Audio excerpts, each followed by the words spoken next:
Salutare prieteni și bine ați venit în lumea animalelor!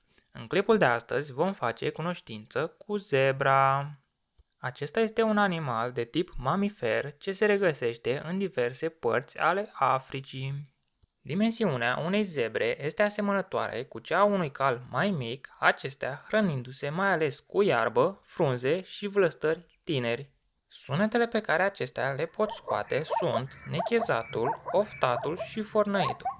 De altfel, o zebră poate naște până la un pui la o fătare.